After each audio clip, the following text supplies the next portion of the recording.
이렇게 기도드리겠습니다. 만군의 여호와 아버지 하나님, 은혜를 진실로 감사드립니다. 우리에게 오후 시간도 허락하시고 주님의 말씀을 나누며 묵상하며 깨달음을 주실 그 주님을 기대하며 나갑니다. 하나님, 오늘도 우리에게 지혜를 허락하셔서 이 말씀을 통해서 이 혼탁한 세상에 나가 하나님의 진리의 말씀대로 승리할 수 있는 우리 모든 아름다운 교회 성도님들이 다 될 수 있도록 인도하여 주시옵소서. 모든 걸 주님께 감사드리며 살아계신 예수님의 이름으로 기도드립니다. 아멘. 할렐루야. 네. 여기만 오면 좀 긴장이 됩니다. 밑에는 조금 여유가 있는데요. 어떻게 식사는 맛있게 드셨습니까? 네. 오늘 말씀 제목을 우리 한번 큰 소리로 외쳤으면 좋겠습니다. 선포했으면 좋겠습니다. 시작. 자신이 가야 할 길을 아는 사람.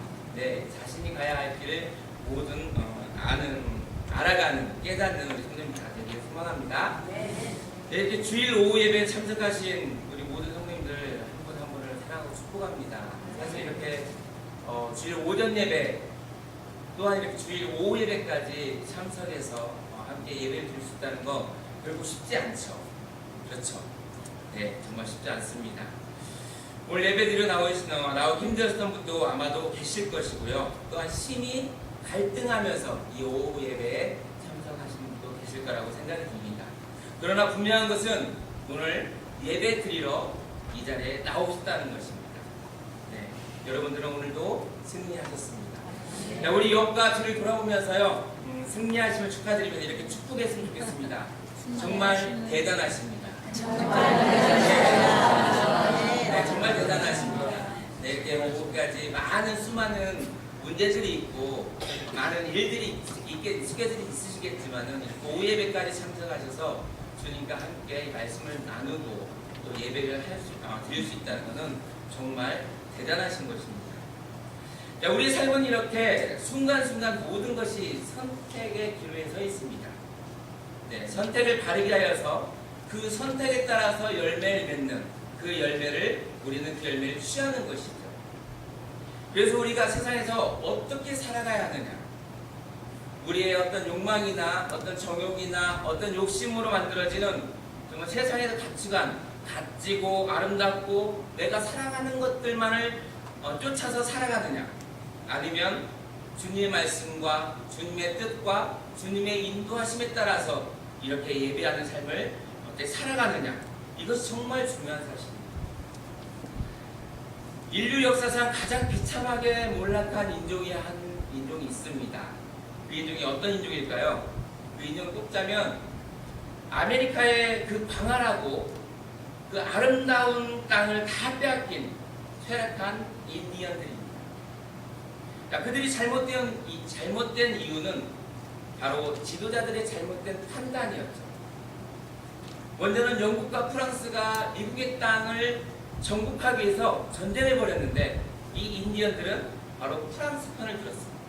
그래서 열심히 프랑스의 영국과에 맞서 싸움을 했죠. 하지만은 프랑스가 패하고 말았습니다. 그래서 프랑스의 패배 후 인디언들은 영국군의 모진 보복과 함께 보복을 받으면서 세력이 급감해지게 만들죠. 이것뿐이 아닙니다. 세월이 흘러서 미국 독립전쟁이 시작되는데요. 자, 지난번 전쟁에서 영국 편을 들지 못했던 것을 천추의 한으로 갖고 있던 이 인디언들은 이번에 어디에 편을 들었을까요? 네, 영국 편을 들었습니다. 영국 편을 들어서 성심성의껏 정말 열심히 싸웠죠. 하지만 어땠을까요? 이번에는 영국이 패하고 말았습니다. 자, 종전 후 인디언들은 또다시 미국인들에게 모진 보복과 정말 처참한 어떤 태스크를 들어만 했죠. 자, 심지어 이 앤드류 잭슨, 이 1830년 이 미국 대통령이 이런 법안을 제정합니다. 인디언 제거법이라는 것을 만들어서요, 그들을 삶의 터전에서 바로 강제로 내쫓았다라는 것입니다. 참 비참한 삶이었죠. 자, 살 길이 무엇인지 우리가 달려가야 할 길을 보지 못한다는 것은 정말 이렇게 두려운 것입니다. 사랑하는 성도 여러분, 우리가 가야 할 길을 여러분들은 어떻게 찾고 계십니까? 영국의 시인 찰스 킹슬리라는 사람은 이렇게 말을 했습니다. 자신이 가야 할 길을 아는 사람에게는 세상도 길을 비켜준다라는 말을 했습니다. 자신이 가야 할 길을 아는 사람들에게는 세상도 길을 비켜준다. 자, 자신이 가야 할 길을 아는 것은 이처럼 참으로 중요하다는 것이죠. 여러분, 어려운 일이 생기는 것이 결코 문제가 아닙니다. 유혹이 문제가 아니라는 것이죠. 그러면 무엇이 문제일까요? 바로 길을 보지 못하는 것이 바로 문제라는 것이죠. 사역을 하다 보면 이렇게 묻는 청년 그리고 또한 성도님들이 계십니다. 목사님, 이런 때는 어떻게 하면 좋겠습니까? 오늘 시편 32편 이 말씀을 통해서 그 답을 한번 우리가 찾아보기를 소원합니다. 자, 저는 이 다윗을, 오늘 본문의 주인공인 다윗을 정말 좋아합니다. 찬양의 사람이었고요. 정말 왕으로서 많은 업적들을 남겼고요. 또 오늘 본문에 나오는 것처럼 이 다윗이 참으로 부러운 것이 그의 삶에 정말 위기가 여러 번 있었죠. 여러 번 있었는데 그때마다 그는 가야 할 길을 정확히 갔다는 것입니다. 사울왕이 굴속에 들어왔을 때에 사울왕을 죽여야 하느냐 죽이지 말아야 하느냐, 그리고 나발로 인하여 극히 분노하여서 그 나발을 죽이러 가면서 죽여야 하느냐 살려야 하느냐, 그리고 바세바와 가늠하고 우리아를 죽인 것이 드러났을 때 덮어야 하느냐 회개하야 하느냐, 그리고 아들 압살롬이 반란을 일으켰을 때 같이 맞서 싸워야 하느냐 피해야 하느냐. 자, 하나같이 어려운 결정의 순간이었죠. 그런데 말입니다, 다윗은요 그때마다 기가 막히게 살 길을 택하고 정했던 것입니다. 다윗은 바로 자신이 가야 할 길을 아는 사람이었던 거죠. 저는 그것이 참으로 부럽습니다. 여러분들도 그것이 부럽지 않습니까? 다윗은 어떻게 길을 보는 눈이 열렸을까요? 그것은 바로 하나님께서 직접 말씀해 주셨다고 오늘 본문에서 말씀하고 있기 때문입니다. 오늘 8절 본 말씀입니다. 8절을 한번 함께 읽어볼까요? 본문 8절. 네, 시작. 내가 내 갈 길을 가르쳐 보이고 너를 주목하여 경배하리로다. 아멘. 이 말씀처럼 여러분에게도 길을 가르쳐 보이고 여러분들을 주목하여 훈계하는 하나님을 만나시기를 축복합니다. 할렐루야. 네, 이것이 다윗이 자신이 가야 할 길을 훤히 내려다 볼 수 있었던 비결이었습니다. 하나님이 직접 가르쳐 보여주시고 하나님이 날마다 주목하여서 그를 훈계하였기 때문에 그는 어떤 상황과 어떠한 처지와 어떠한 고난 가운데서도 그것을 바른 길로, 정직한 길로 그는 선택하고 빠져나갈 수가 있었던 것입니다. 다윗은 하나님의 음성을 또 듣습니다. 9절인데요. 제가 읽어드리겠습니다. 너희는 무지한 말이나 노새같이 되지 말지어다. 그것들은 재갈과 굴레로 단속하지 아니하면 너희에게 가까이 가지 아니하리로다. 아멘. 자, 뭐라고 말씀하고 계시는 겁니까? 하나님께서 다윗에게 지금 경고하고 하는 메시지예요. 경고하고 계시는. 한마디로 네 마음대로 살려고 하지 해서는 안 된다는 거예요. 네 마음대로 살면 안 된다는 거죠. 자, 우리는 마음대로 하는 것이 얼마나 심각한 결과를 우리에게 가져오는 것을 우리는 알 수 있습니다. 그리고 알아야 합니다. 창세기 2장 17절 말씀에 보면 선악을 알게 하는 나무의 열매는 먹지 말라. 내가 먹는 날에는 반드시 뭐라고 하십니까? 죽으리라. 네.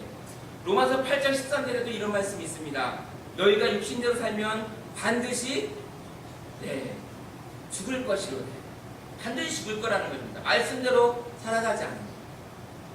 자, 하나님은 분명히 말씀하셨습니다. 그런데 이 말씀을 우리는 너무나도 경홀히 여기고 소홀히 여기고 또한 우리의 생각과 우리의 집착대로 혼란스럽게 살기 때문에 피폐한 삶을 살기 때문에 우리는 어떠한 좌절과 늘 실패 속에 살아갈 수밖에 없는 것입니다. 우리가 간혹 매스컴에 보면은 고위공직자들의 그 어떤 인사청문회를 우리가 종종 볼 때가 있습니다. 그들 볼 때 어떤 생각이 드십니까? 정말 당황하고 곤욕스럽고 정말 그 과거의 삶 때문에 망신을 당하는 모습들을 우리는 종종 보지 않습니까? 그들의 결론은 그렇습니다. 그들이 말합니다. 그때는 다들 그렇게 하였다라고.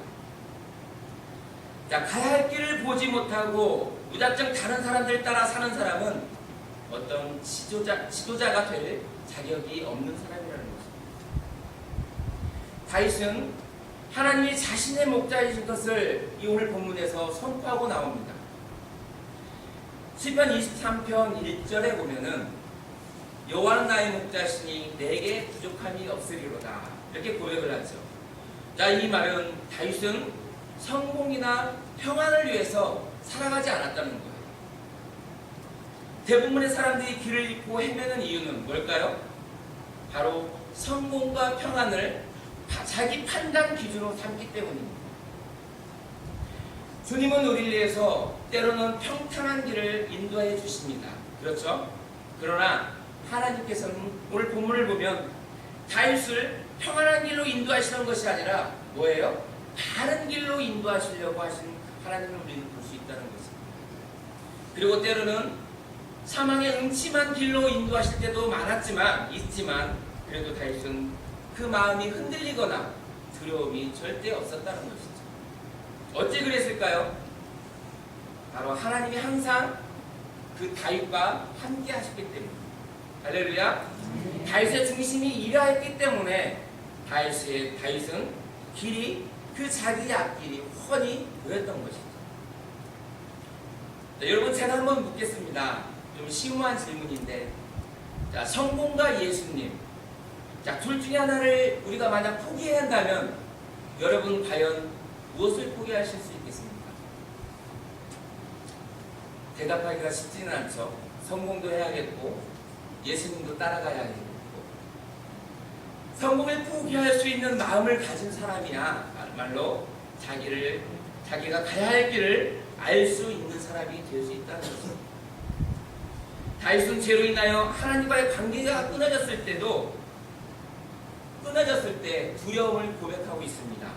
3절과 4절인데요. 우리 한번 함께 읽어볼까요? 3절과 4절입니다. 시작. 내가 입을 열지 아니할 때에 종일 신음함으로 내 뼈가 진액이 빠져서 여러분 가운데 다른같이 되었나이다. 아멘. 이 고백은 다윗이 바세바와 그 간음하고 우리아를 죽인 후에 다윗이 죄책감에 시달렸을 때 말하는 것인 것 같습니다. 자, 다윗은 뭐라고 고백하냐면요. 내가 입을 다물고 죄를 고백하지 않았을 때는 이라고 지금 고백하고 있는 거죠. 자, 이 말은 사람들 앞에서 뭔가를 숨기려 하고 있었다라는 말입니다. 하나님께서 모르셨겠습니까? 절대 아니죠. 이미 다 알고 계셨습니다. 생각까지도 감찰하시는 하나님께서는 그 하나님께 그것을 어찌 감출 수가 있겠습니까? 사랑하는 성도 여러분, 주님은 우리의 거짓된 삶을 전부 다 알고 계십니다. 교회에서의 그 거룩한 삶을 살려고 애쓰는 모습과 삶의 자리에서 무너진 모습들, 다시 말씀드리면 두 얼굴을 가진 우리들을 너무나도 잘 알고 계시다는 말씀입니다. 여기에 저 또한 우리 많은 성도님들 찔림이 있기를 간절히 소망합니다. 교회뿐만 아니라 삶의 자리에서, 여러분에게 맡겨진 사명의 자리에서 하나님과의 그 소통과 그 관계가 똑같아야 한다는 것입니다. 교회에서 하루 종일 온종일 섬기고 이 공동체를 위해 헌신하고 기도하고 예배하는 이 모습이 바로 여러분의 삶 속에서 똑같이 나와야 한다는 것이죠. 다윗은 이 죄책감 때문에 속으로 너무나 괴로워했습니다. 그 죄책감에서 마음을 다스릴 수가 없었던 것이죠. 그때 하나님께서 많은 신하들 앞에서 그 죄를 폭로하십니다. 그 순간 다윗은 자신의 죄를 고백하게 되고 있죠. 그는 왕의 권력으로, 그리고 다윗이 가진 그 권세로 그의 죄를 덮어버릴 수 있었습니다. 충분했죠. 다윗은 큰 지혜를 지었던 사람입니다. 그러나 그는 회개한 사람이죠. 그는 모든 사람에게 자신의 죄를 고백한 사람입니다. 이것이 대단한 것입니다. 그는 얼마든지 감출 수 있었고 그는 얼마든지 그렇게 하지 않을 수 있었습니다. 왜요? 그는 그가 죄를 지었지만 아직 영혼이 굳어지지 않았기 때문에 그는 하나님의 인도하심을 잃지 않았던 것이었습니다. 이것이야말로 하나님이 주신 진정한 복이라고 말할 수 있는 것입니다. 다윗은 죄사함의 복을 이렇게 노래했습니다. 제가 읽어드리겠습니다. 오늘 본문 1절과 2절인데요. 허물의 사함을 받고 자신의 죄가 가려진 자는 복이 있도다. 마음에 간사함이 없고 여호와께 정죄를 당하지 않은 자는 복이 있도다. 아멘. 자, 죄사함의 축복은요, 주님 앞에서는 누구나에게 되어 있습니다. 그러나 하나님 앞에 꼭 가야만 누리는 것은 결코 아니라는 거죠. 지금 여기서도 누릴 수 있습니다. 여러분의 가정에서도 누릴 수 있고, 여러분의 직장에서도 누릴 수 있고, 여러분이 주어진 그 자그마한 그 환경들, 여러분의 그 발자취의 그 모든 속해 있는 곳에서도 그 하나님의 그를 다 누릴 수 있다는 것입니다. 다윗은 또 이렇게 말합니다. 경건한 자의 기도는 고난의 홍수도 막아낸다. 할렐루야. 네, 6절과 7절입니다. 우리 한번 함께 읽어볼까요? 6절과 7절입니다. 시작. 이로 말미암아 모든 경건한 자는 주를 만날 기회를 얻어서 주께 기도할지라. 진실로 홍수가 범람할지라도 그에게 미치지 못하리이다. 주는 나의 은신처이시니 환난에서 나를 보호하시고 구원의 노래로 나를 부르시니. 아멘. 자, 무슨 말씀입니까? 경건한 사람에게도 분명 고난이 오고 절망이 오고 거친 파도와 폭풍이 홍수처럼 밀어 닥칠 수도 있다는 말씀인 거예요. 그러나 하나님 앞에 바로 선 자들, 하나님 앞에 바로 깨어있는 자들은 어떻습니까? 그 고난에 무너지지 않는다는 말씀입니다. 왜 그렇습니까? 깨어있는 자들은 기도가 살아있기 때문에. 할렐루야. 말씀을 정리하겠습니다. 매일매일 예수님을 바라보며 살아가시길 축복합니다. 할렐루야. 우리는 매일매일이 달려가야 할 길을 선택하신 것임을 우리는 분명 깨달아야 한다는 것입니다. 늘 주님을 바라보고 사는 사람과 주님을 전혀 의식하지 못하고 사는 사람 차이는 천천과 만만의 차이입니다. 저는 사역을 하면서 순간의 혈기로 자녀에게 평생 마음의 상처를 입히고 상처를 남긴 부모의 눈물을 보았습니다. 또한 순간의 유혹에 넘어가 가정이 깨어지고 인생이 무너진 남자 성도의 눈물도 보았습니다. 여러분, 순간이 아닙니다. 매일매일 주님과 동행하지 않으면 이처럼 순간의 혈기와 유혹에 우리는 이길 수가 없다는 사실입니다. 사랑하는 성도 여러분, 성공에만 안달하지 마시고요. 그리고 평안한 삶을 달라고 부르짖지만 마시고요. 주님과의 친밀함을 위해 기도하며 노력하는 성도님들이 다 되시기를 주님의 이름으로 축원합니다. 주님과 친구처럼 느끼는 삶을 우리는 살아가야 합니다. 그것이 성공이고요. 그것이 곧 하나님이 주시는 평안입니다. 인생의 갈 길이 보이지 않으십니까? 우리 마음대로 살려는 이 어리석은 마음을 꺾어버리고 하나님의 인도를 갈망하시길 부탁드립니다. 여러분이 달려가야 할 길, 이 시온의 대로처럼 보이는 복된 성도들이 다 되시기를 주님의 이름으로 축복합니다. 우리